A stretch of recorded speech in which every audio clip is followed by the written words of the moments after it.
Assalamualaikum warahmatullahi wabarakatuh. Baiklah, saya akan memperkenalkan diri. Saya Sumita Sari, selaku moderator. Baiklah, kami dari kelompok 2 akan mempresentasikan mengenai analisis keterampilan anak usia dini dan aspek perkembangan kognitif.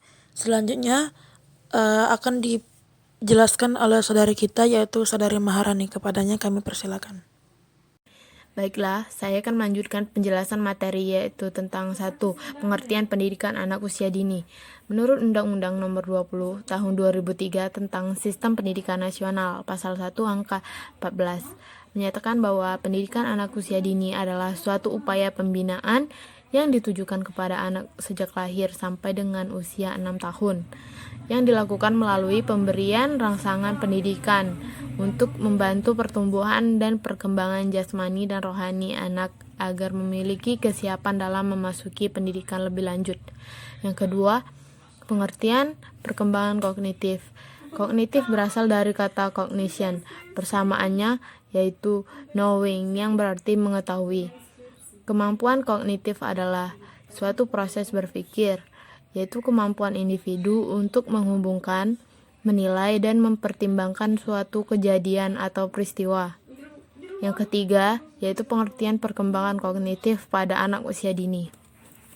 Perkembangan kognitif anak usia dini adalah kemampuan cara berpikir anak usia dini dalam memahami lingkungan sekitar, sehingga pengetahuan anak bertambah. Artinya, dengan kemampuan berpikir ini, anak dapat mengeksplorasikan dirinya sendiri, orang lain, hewan dan tumbuhan, serta berbagai benda yang ada di sekitarnya, sehingga mereka dapat memperoleh berbagai pengetahuan tersebut. Slide yang selanjutnya, perkembangan kognitif anak usia dini menurut John Piaget, yaitu meliputi 3 hal. Yang pertama, belajar dan pemecahan masalah, yang dimana mencangkup kemampuan memecahkan masalah sederhana dalam kehidupan sehari-hari dengan cara fleksibel dan diterima sosial, serta menerapkan pengetahuan atau pengalaman dalam konteks yang baru. Yang kedua, berpikir logis.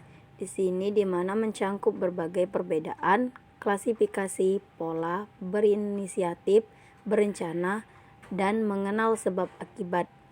Yang ketiga, berpikir simbolik, di mana mencangkup kemampuan mengenal, menyebutkan, dan menggunakan konsep bilangan, mengenal huruf, serta mampu mempresentasikan berbagai benda dan imajinasinya dalam bentuk gambar. Tentang 4 aspek perkembangan kognitif menurut Jean Piaget. Yang pertama itu kematangan. Yang dimaksud kematangan yaitu sebagian hasil perkembangan susunan saraf. Yang kedua yaitu pengalaman, berhubungan dengan timbal balik dan organisme dengan dunianya. Yang ketiga yaitu interaksi sosial, adalah pengaruh-pengaruh yang diperoleh dalam hubungannya dengan lingkungan sosialnya. Yang keempat yaitu ekolibrasi, adalah adanya kemampuan atau sistem mengatur dalam diri organisme agar dia selalu mampu mempertahankan keseimbangan dan penyesuaian diri terhadap lingkungannya. Baiklah, saya akan menjelaskan slide 5. Hal yang diperoleh anak dari lingkungan menurut Piaget.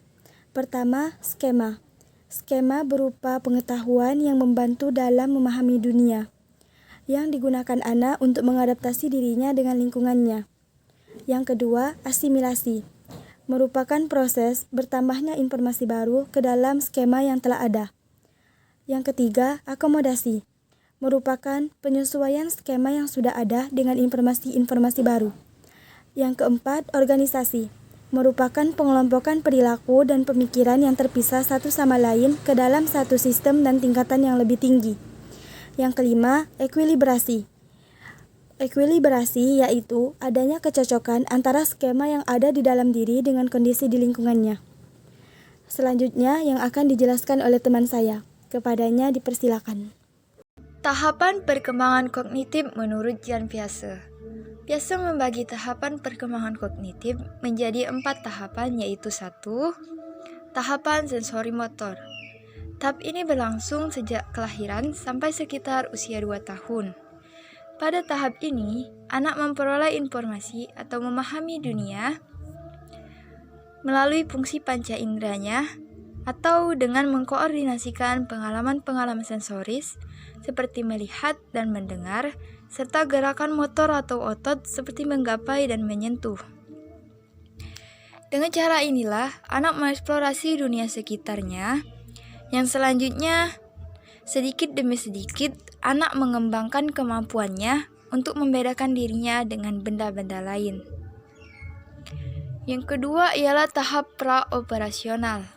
Pada tahap ini, anak mulai berpikir simbolis tetapi belum mampu untuk melakukan operasi atau melibatkan pemikiran operasional. Karena anak lebih bersifat egosentris dan intuitif ketimbang logis.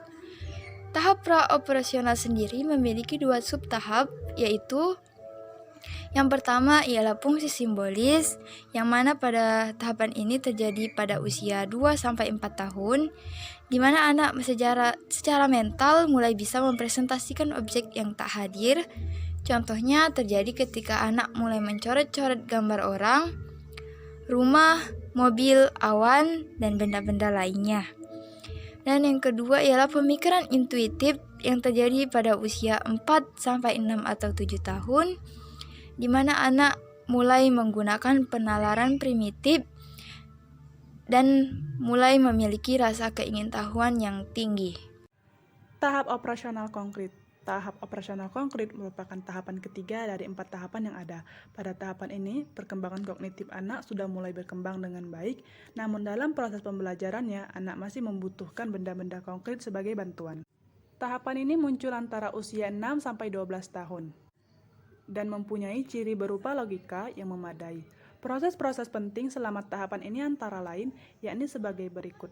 A. Pengurutan, yaitu kemampuan untuk mengurutkan objek menurut ukuran, bentuk, atau ciri lainnya. Contoh, bila diberi benda berbeda-beda ukuran, mereka dapat mengurutkannya dari benda yang paling besar ke yang paling kecil. B. Klarifikasi, kemampuan untuk memberi nama dan mengidentifikasi serangkaian benda menurut karakteristik lainnya. C. Decentering, yaitu anak mulai mempertimbangkan beberapa aspek dari suatu permasalahan yang bisa memecahkannya. Sebagai contoh, anak tidak akan lagi menganggap cangkir lebar, tetapi pendek lebih sedikit isinya dibandingkan cangkir kecil yang tinggi. Reversibility, yaitu anak mulai memahami bahwa jumlah atau benda-benda dapat diubah, kemudian kembali ke keadaan awal. Untuk itu, anak dapat dengan cepat menentukan bahwa 4 ditambah 4 sama dengan 8 dan 8 dikurang 4 sama dengan 4 jumlah sebelumnya. E. Konservasi, yaitu memahami bahwa kuantitas, panjang, atau jumlah benda-benda ialah tidak berhubungan dengan pengaturan atau tampilan dari objek atau benda-benda ini. Contoh, bila anak diberi cangkir yang seukuran dan isinya sama banyak, mereka tahu bahwa bila air dituangkan ke gelas yang lain yang ukurannya berbeda, air di gelas ini akan tetap sama banyaknya dengan isi cangkir yang lain. F. Penghilangan sifat egosentris, yaitu kemampuan melihat sesuatu dari sudut pandang orang lain. 4. Tahap operasional formal. Tahap operasional formal yaitu tahap mulai dialami anak usia 11 tahun dan terus berlanjut sampai dewasa. Karakteristik tahapan ini ialah diperolehnya kemampuan untuk berpikir secara abstrak, menalar secara logis, dan menarik kesimpulan dari informasi yang tersedia. Pada tahap operasional formal, kemampuan kognitif anak sudah mendekati kata sempurna. Bidang pengembangan kognitif anak usia dini. 1. Yaitu pengembangan auditori anak usia dini. Pengembangan auditori anak usia dini merupakan pengembangan kemampuan anak usia dini dalam mendengar yang melalui proses menerima kumpulan bunyi benda, kosakata, atau kalimat yang memiliki makna dalam topik tertentu. Menurut Fathul Mujib dan Nailur Rahmawati, kemampuan mendengar anak usia dini merupakan kemahiran pokok dalam proses mempelajari suatu pengetahuan. Anak yang mempunyai kemampuan mendengar dengan baik, maka anak akan memahami maksud dan membuat penafsiran dengan sesuatu hal. Kemampuan ini berhubungan dengan bunyi atau indera pendengaran anak. Kemampuan yang dikembangkan antara lain mendengarkan atau menirukan bunyi yang didengar sehari-hari, mendengarkan nyanyian atau syair dengan baik, mengikuti perintah lisan sederhana, mendengarkan cerita dengan baik, mengungkapkan kembali cerita sederhana, menembak lagu atau apresiasi musik, mengikuti ritmik dengan bertepuk, mengetahui asal suara dan mengetahui nama benda yang dibunyikan. Tujuan pengembangan auditori anak usia dini adalah memperoleh informasi dan dapat berinteraksi dengan lingkungan. Contoh, permainan pengembangan auditori anak usia dini adalah menebak bunyi. Yang kedua yaitu pengembangan visual anak usia dini. Pengembangan visual anak usia dini adalah kemampuan yang berhubungan dengan penglihatan, pengamatan, perhatian, tanggapan, dan persepsi anak terhadap lingkungan sekitarnya. Kemampuan yang dikembangkan antara lain mengenali benda sehari-hari, membandingkan benda-benda dari yang sederhana menuju ke yang lebih kompleks, mengetahui benda dari ukuran, bentuk, atau dari warnanya, mengetahui adanya benda yang hilang apabila ditunjukkan sebuah gambar yang belum sempurna atau janggal, menjawab pertanyaan tentang sebuah gambar seri atau lainnya, menyusun potongan teka-teki mulai dari yang sederhana sampai ke yang lebih rumit, mengenali namanya sendiri bila tertulis dan mengenali huruf dan angka. Yang ketiga yaitu pengembangan taktil anak usia dini. Pengembangan taktil anak usia dini adalah kemampuan yang berhubungan dengan indera peraba atau tekstur anak usia dini.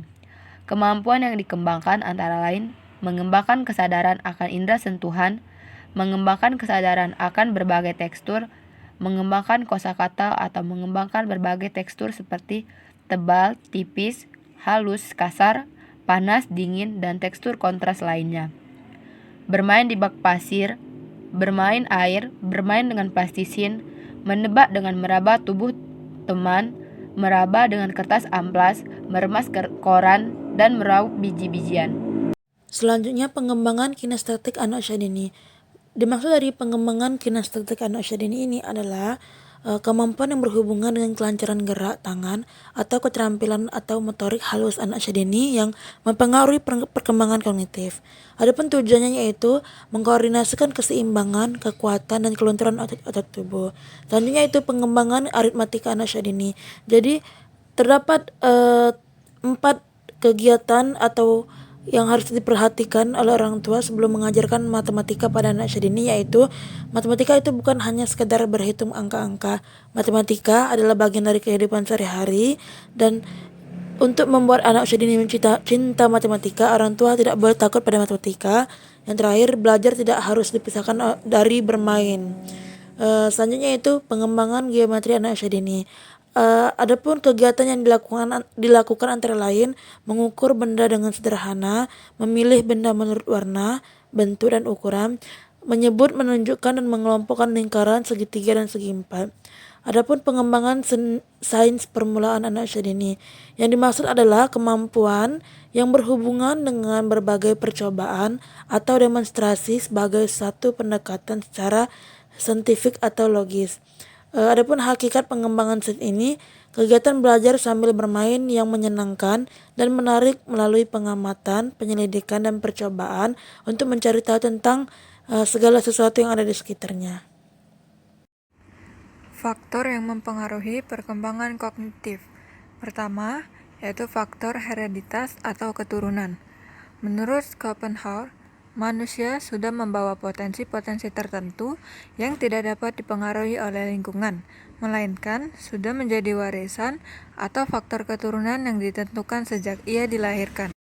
Yang kedua, yaitu faktor lingkungan.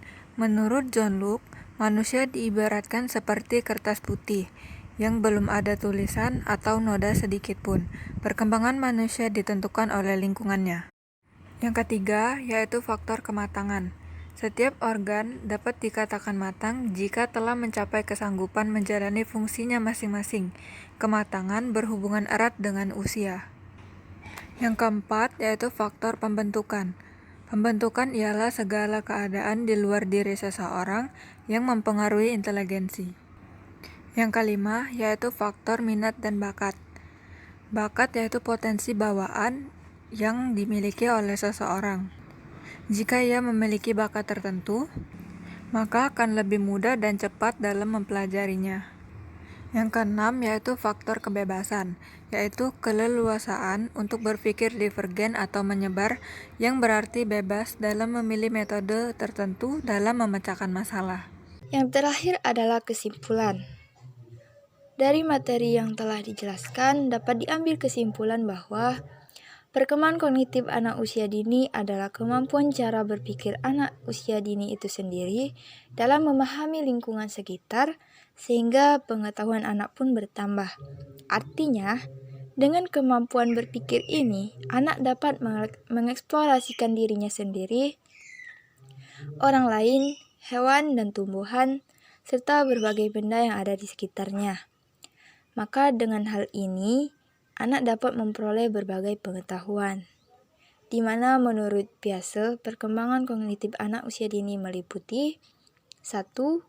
Belajar dan pemecahan masalah, yang mencakup kemampuan memecahkan masalah sederhana dalam kehidupan sehari-hari dengan cara fleksibel dan diterima sosial, serta menerapkan pengetahuan atau pengalaman dalam konteks yang baru.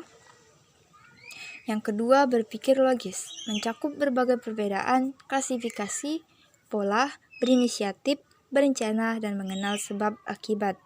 Dan yang ketiga, ialah berpikir simbolik, yaitu mencakup kemampuan mengenal, menyebutkan, dan menggunakan konsep bilangan, mengenal huruf, serta mampu mempresentasikan berbagai benda dan imajinasinya dalam bentuk gambar.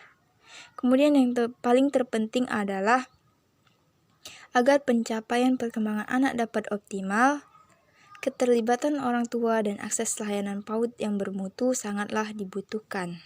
Baiklah, itulah hasil presentasi dari kelompok 2. Sebelum saya menutupkan hasil presentasi ini, saya selaku moderator meminta maaf jika ada salah kata, dan saya mengucapkan terima kasih, dan saya akhiri. Wassalamualaikum warahmatullahi wabarakatuh.